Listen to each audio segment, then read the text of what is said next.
Hello, my dear judicial service examination aspirants. After the grand success of part 1 and part 2 of MCQ of Law of Torts, this is third part of the series of MCQ of Law of Torts.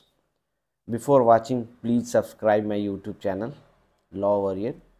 So, without wasting your time, let's start. Question number 101. In the Law of Torts, nominal damages are awarded. Option A as a compensation for nominal injury. Option B for the recognition of legal right.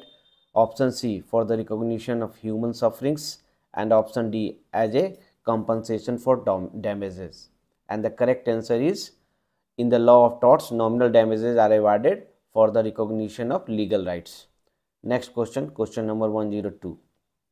Distress damage feasant means option A, right to detain the things until compensation is paid. Option B, right to get the compensation when there is infringement of legal right. Option C, the right to get compensation will extinguish when death of the party caused. Option D, none of the above.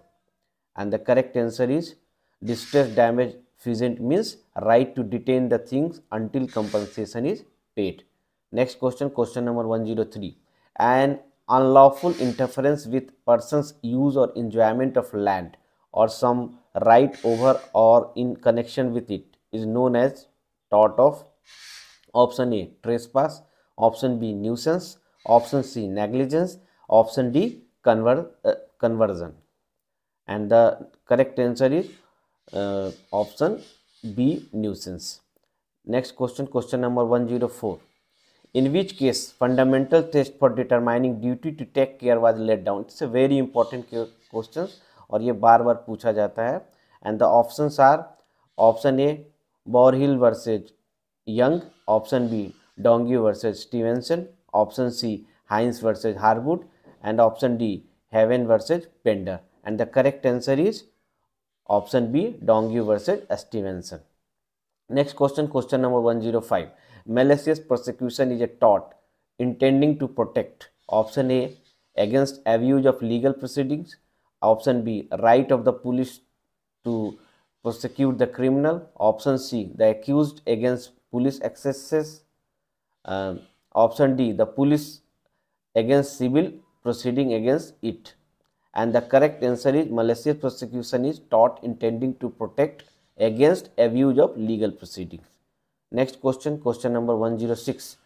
In the Law of Torts, the tort can be fixed for incorporeal personal property. Option A, it is right of patents. Option B, it is right of copyright. Option C, it is right of trademark. And the option D is all of the above. And the correct answer is all of the above. Next question, question number 107. Extrajudicial remedies exclude option A, re-entry on land. Option B, recapture of goods. Option C, damages.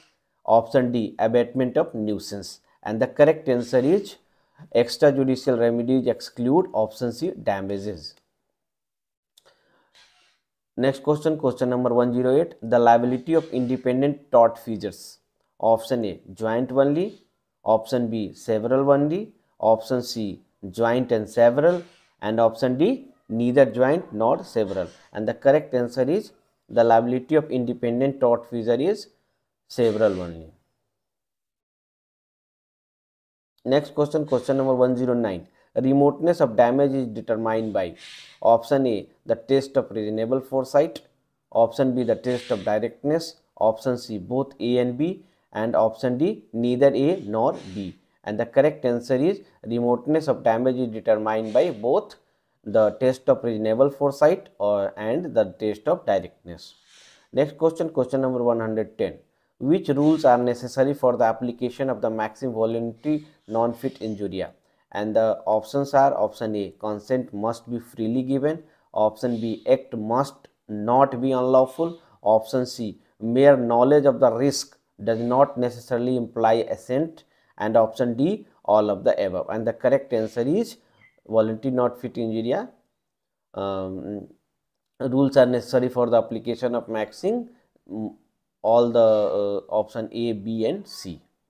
Next question, question number 111. Which of the following is not a valid defense? Option A, voluntary not fit injuria. Option B, vis measure. Option C, scienti non fit injuria. Option D, consent. And the correct answer is for scienti not fit injuria is not a valid defense. Next question, question number 112.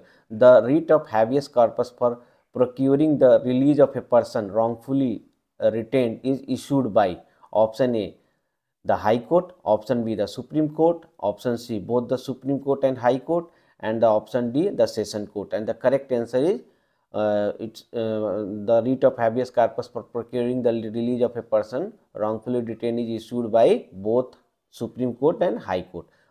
Next question, question number 113. Generally in torts, the mental state of the wrongdoer is a option A, material, option B, immaterial, option C, always material, option D, none of the above. And the correct answer is generally in torts, the mental state of wrongdoer is immaterial. Next question, question number 114. Which one is not an exception of the strict liability? And the options are option A, act of God, option B, consent of plaintiff, option C, statutory authority, option D, negligence. And the correct answer is option D, negligence. Next question, question number 115. A driver suffered a stroke shortly before the accident, causing impairment of his consciousness, and still he drove a car, causing injury to another. It's a problem based question, and options are option A, the plea of inevitable accident can be taken, option B, the plea of inevitable accident cannot be taken, option C, depends, option D, none of the above. And the correct answer is the plea of inevitable accident cannot be taken. Next question, question number 116. Liability in torts depends upon option A, quantum of damages suffered, option B, involvement of intention, option C, infringement of legal right, and the option D is effect of public interest. And the correct answer is liability in tort depends upon infringement of legal right, option C. Next question, question number 117. According to Justinian, every action contrary to law is option A, liberty, option B, power, option C, damnum, option D, injury. It's a very important question, and the correct answer is according to Justinian, every action contrary to law is injury, option D.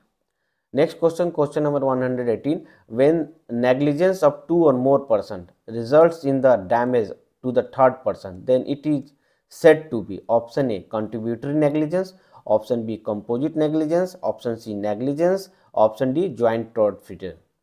And the correct answer is option B, composite negligence. Next question, question number 119. The question as to whether the defendant has committed a breach of his duty towards the plaintiff depends on as to whether he, option A, has evil motive towards the plaintiff, option B, did not act as a reasonable man, option C, and the plaintiffs were each other's enemy, option D, committed an illegal act. And the correct answer is option B, did not act as a reasonable man. Next question, question number 120. When a master A, it's a problem based question, when a master A has lent only the labor of his servant to another master B, who of the following is or are liable for the wrongful act of the servant? Option A, master A, option B, master B, option C, servant, option D, both master A and B. It's a very tricky question, and the correct answer is option A, master A is liable. Next question, question number 121. A mental condition of the wrongdoer at the time of wrongdoing is option A, relevant in all torts, option B, relevant in torts based on fault, option C, relevant on tort based on strict liability, and the option D, not relevant in tortious liability. And the correct answer is mental condition of the wrongdoer at the time of wrongdoing is not relevant in tortious liability. Next question, question number 122. The rule laid down in Re Polemis case in that the defendant shall be liable for. It's a very, very important case. And the options are option A, direct consequences of his act, Option B, direct consequences of his act if he could foresee some damage to the plaintiff from his act. Option C, direct consequences of his act only if he could foresee the kind of damage which has actually occurred. And option D, direct damage. And the correct answer is, the rule laid down in Ray Polymis case is that the defendant shall be liable for option C, direct consequences of his act only if he could foresee the kind of damage which has actually occurred. Next question, question number 123.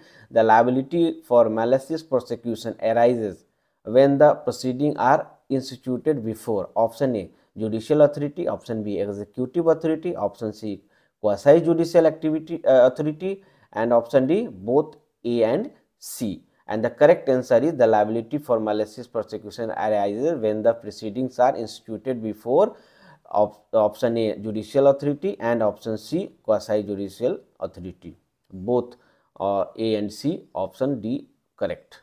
Next question, question number 124. The maxim respondent superior means option A, let the servant be held responsible. Option B, let the principal be held responsible. Option C, let the neighbor be held responsible. Option D, both A and B. And the correct answer is option B, let the principal be held responsible. And the last question of part 3, question number 125. Q facit alium facit per se, a maxim in law of tort, is related with which act of tort? And the options are option A, capacity to sue, option B, negligence, option C, vicarious liability, option D, defamation. And the correct answer is option C, vicarious liability. सो हमने discuss किया most important 25 MCQ of law of torts, and कुल मिला के ये 125 MCQ होगा। ये बहुत ही important MCQ है।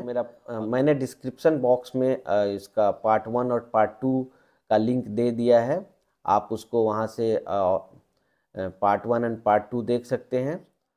एंड पार्ट 4 के लिए please like, share and subscribe my YouTube channels. Jai Hind.